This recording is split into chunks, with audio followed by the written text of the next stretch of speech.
ariko nk'ubu najyaga hehe koko? Aha hantu nta cyiza kihaba, cyangwa ni umwaka unagendanye. Ariko se ko na mama Fiyete atazi ko naje, reka numva ibyo namubwire ko naje igati kanyakira koko.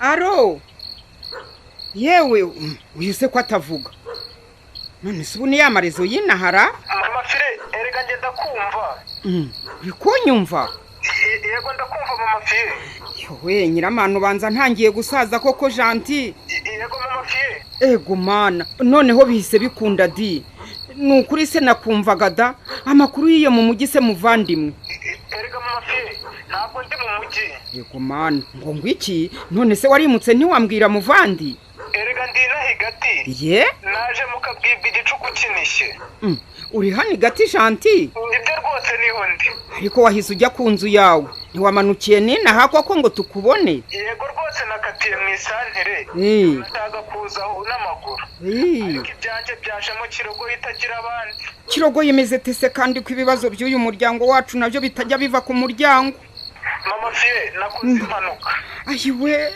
ariko mana ishobora byose we none se uko kurakora icyaho ngaho utagiye ku kigo nderabuzima Gentil yewe mvuyeyo ayiwe nyine mvuyeyo ariko ubundi kuki ufata urugendo rungana kuri yo utambwiye reba uko nakuzanira byibura tugabanya uburibwe oya nta kibazo mfite cy'ubuzima njye ndi muzima rwose mama Fire erega nushaka unyizere kuko natwe abanyama b'ubuzima baduha byose by'ibanze bishobora kurengera umuntu hakiri kare rero ubishatse wambwira rwose erega njye nta kibazo mfite ahubwo nyine nagira ngo nkubwire ko naje n'ibyo nabyo byabaye yo reka se mana yanjye yego ariho nahise mujyana kwa muganga bari kumwitaho wakoze disi ahubwo reka njyame icyanzanye nahi gati nzakikubwira ejo imbona nkubone ye abanyamujyi ndabazi mawe n'ubundi nta magambo menshi mwigirira sawa mama Fire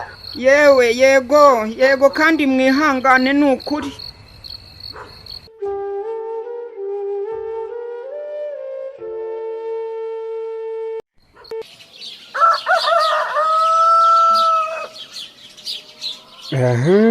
mwana yanje koko noneho wasanga ibitaranyishe cyagiye nenda gupfa bitagiye kumpitana ubu ngubu narebaniye data na mama ba kabiri koko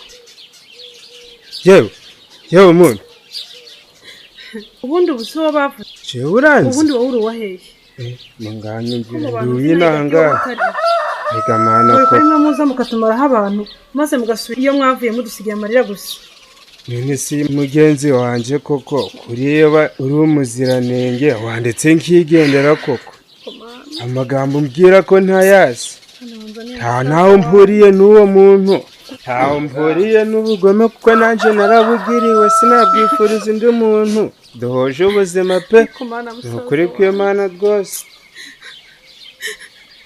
none se ko nazindutse mu gitondo cya kare ngo ndebe ko nabona poke waba ujya umubona wowe uva mukobwa utagira uko asa utemba itoto n'ituze urarusha n'ukuri kw'Imana umutima wawe harimo agahinda yewe no mu maso biragaragara gusa ariko nagenze urugendo runini kuva nanava no mu nda ya mama izina poke ni ubwa mbere mbyumvishe nagenze imisozi ngenda n'ibibaya nawe ntacyo umfashije ni ukuri kw'Imana ntacyo nagufasha sinamuzi nangaha kuva nanagera nyine hasi umunsi none se wowe uri uwaheye ubwo koko ntacyo umfashije njye nitwa Gasake ka Bitereriyo mama yitwaga Mukamana iwacu ni Burundi niyo kure reka ngende databuja dore arantumya kandi yambwiye ngo sintinde katambo reka nigendere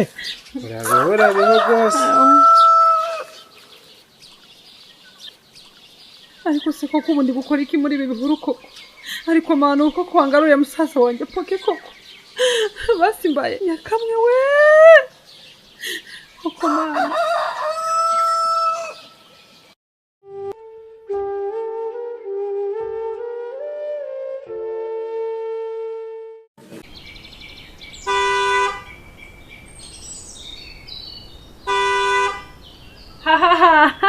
Ariko mama ubanza usigaye ukaze usigaye usurwa n'abanyamamodoka.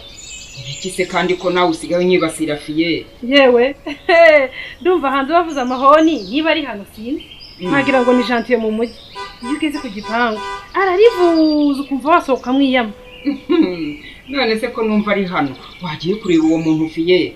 Yego mama nanjye aho bigeze ndumva atari mu baturanyi. Hano iwacu Ubundi nahani ngo zingahe zitaba amamodoka. Niko se di ikeka ko twebwe nta modoka yataha igati. Aba bana iyo bageze mu mujyi ntibahinduka we. Ugasurinda uvuga ngo nta modoka yataha inaha. Uwo sinyokorome ntiyayihazanye. Ni marume koko. Ariko none hari yahura kuko Fiyete sinari kubimubwira ko Gentil yaje n'ukuntu yari yamurakariye ngo mukire. Uyu si marumera? Isi ya jipe ya marume. Uzi ko ari we?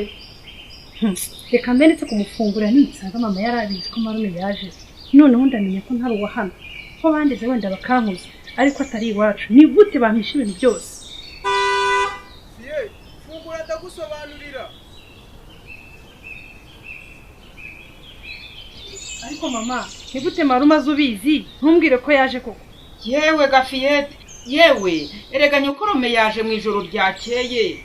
Yanahuye n'ibibazo by'impanuka. Yo, nukuri nanjye yampamagaye twamaze kuryama twese. Ngize ngo nkurebe mbikubwire. Mu gitondo nasanze icyumba cyawe cyeraje. Ntabwo nzi iyo wari wazindukiye yarubika rwose. bivuze ngo nawe yavuye mu mujyi utabizi mama. Ndakakubura mwana wanjye ntabwo Gentil yigeze abimbwira. Ibyo sinabibuhisha kandi urabizi ko bitazongera rwose. Niba ari ukoreka mufungurire. Yego rwose mufungurire. Gusa ndababariza hamwe ahubwo ni amahirwe. Naho ibyo kuva mu mujyi ntamubwiye amenye ko nari nguhangayikiye mama. Aho ugenda umufungurire ntugahize nyokorome inyuma y'urugi kirazira.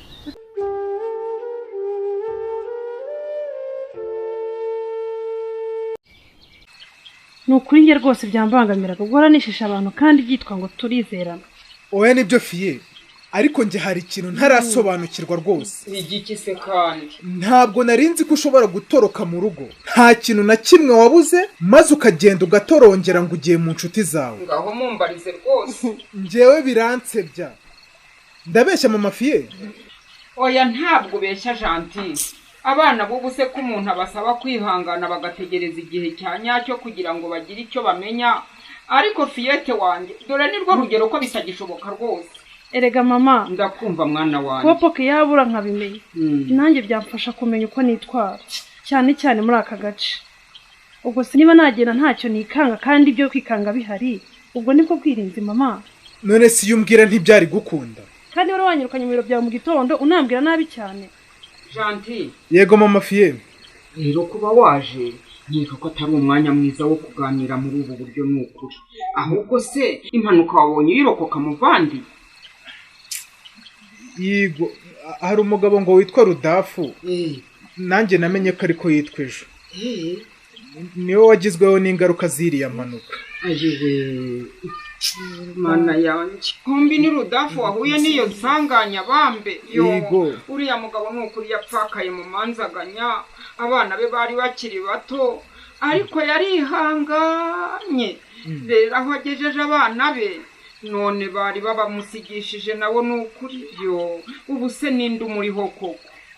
Namugejeje kwa muganga. Wakoze bisi. Nyuma nibwo haje akana keza k'agakobwa. Nahise nkeka ko ari agakobwa ke rwose.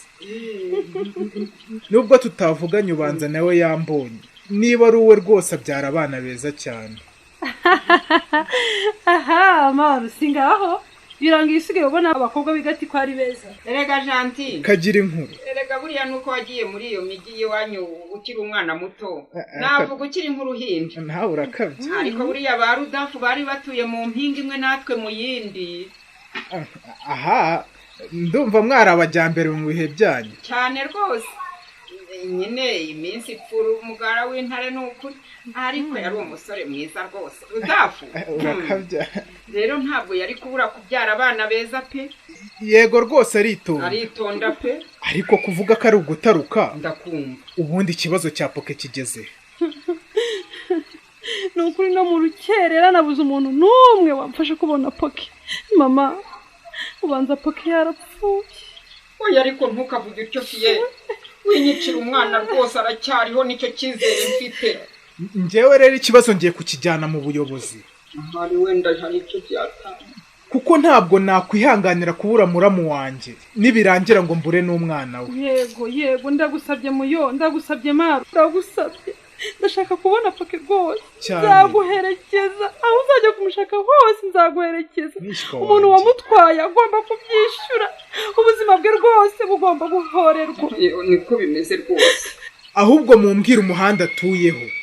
Nzanywe no gushyira agati ku murongo. Ikinamico ndamukunda muyikurikira buri gihe kuwa gatanu saa 2 z'umugoroba kuri YouTube channel yacu yitwa Yep TV Rwanda.